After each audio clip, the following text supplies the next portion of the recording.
Ukraynaya növbəti humanitar yardım göndərilib.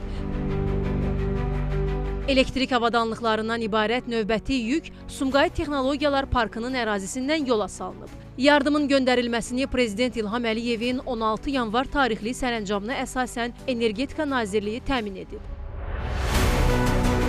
Ukrayna səfiri Yuri Husyev bildirib ki, ölkəsi Azərbaycanın göstərdiyi dəstəyi yüksək qiymətləndirir. Always support territorial integrity, sovereignty and freedom of Azerbaijan.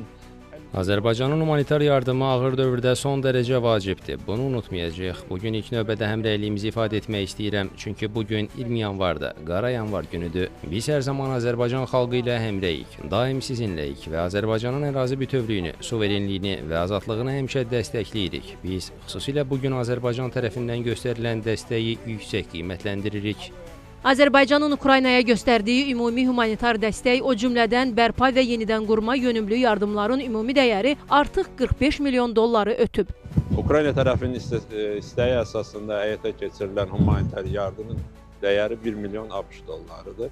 Bilirsiniz ki, daha əvvəllər də Azərbaycan Respublikasının Prezidentinin sərəncamları əsasında Ukraynaya elektrik avadanlıqlarından ibarət bir neçə dəfə humanitar yardım göndərilib. Sadəcə elektrik avadanlıqlar deyil, digər humanitar yardım məqsədli, habelə bərpa və yenidən qurma məqsədli yardımların ümumi məbləği artıq 45 milyon ABŞ dollarını keçib. Humanitar yükün tərkibinə ümumilikdə 12 ədəd alçaq gərginlik paneli, 11 ədəd generator, 5 ədəd transformator və 27 min metr kabel və naqil daxildir. Nizami Rəsulov, Kəmal Əlimuradova, Xəzər xəbər.